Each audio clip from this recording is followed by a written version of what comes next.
All right, we've got all of our pieces ready, plus our card base here. If you forget how to do the card base, go back to the card base construction video. So we're going to do the same as the second card. We're going to add the mats to the side and the back. And once again, I didn't do it on the card base. And by base, I mean I didn't do it down below here.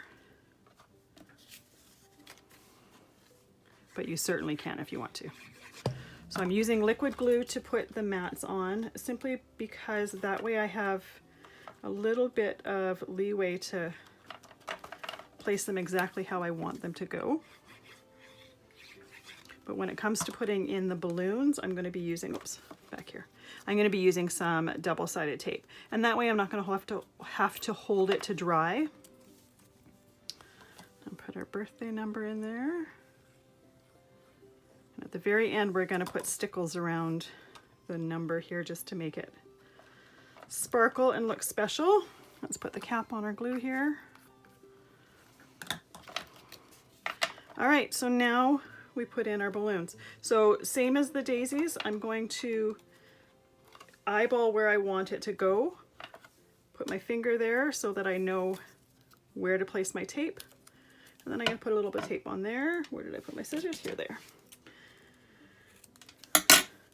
So the thing with the tape is you want to make sure that the tape is completely glued to your whatever these things are called here. You don't want it below or above, so because if it's exposed, when you flatten your card out, it could stick to your card base. So you want to make sure that you're completely covered that way.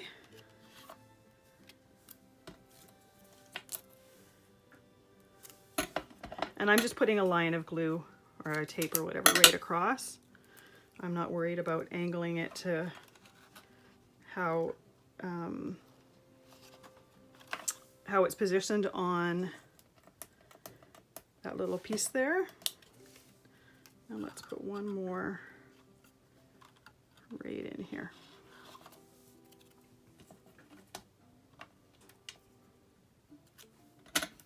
And by having tape that's a little bit narrower than the 1/2 inch width of that little piece there, that's going to give you the flexibility to put these pieces to an angle however you'd like them to go. All right, actually I want this piece to go up in here. And I put it slightly higher than some of the balloons in the background. I want it to look like a balloon bouquet. And typically with a balloon bouquet, the ones in the center are a little bit higher.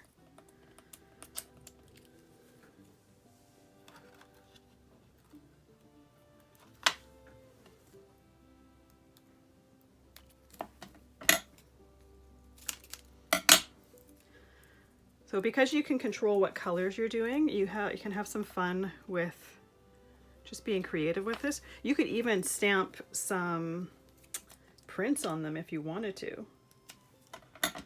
Nothing saying you can't. No, I just realized I put the tape on that one, but actually didn't. I'm gonna put it here in the front. That particular piece was a little bit shorter. The acetate was a little bit shorter, so I want to put that in the front. Now, when I'm placing them, I'm trying not to put the same colored balloons over top of the same colored balloons. I'm trying to make sure that I have different colors over each one because I want to be able to see them.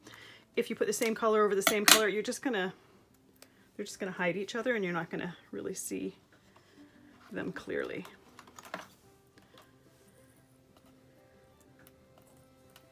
Let's put a pink one there. I'm gonna take one with the longer. Some of my acetate pieces are a little bit longer because that last piece that I cut was the end of a sheet. So just keep in mind, if you want your pieces to be sticking up a little bit more, you want to make sure to have longer pieces of acetate. So this is for the front. And just like before, after a while, you're going to kind of get to know how high up to put your pieces of tape here.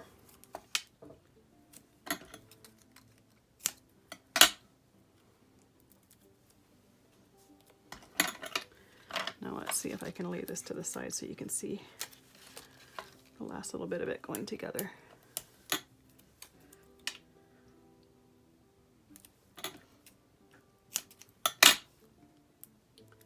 It's one of those things that's hard for you to see when it's on its side, or when it's sitting straight up, and it's hard for me to put it together when it's laying down flat, but that's all good. Last balloon.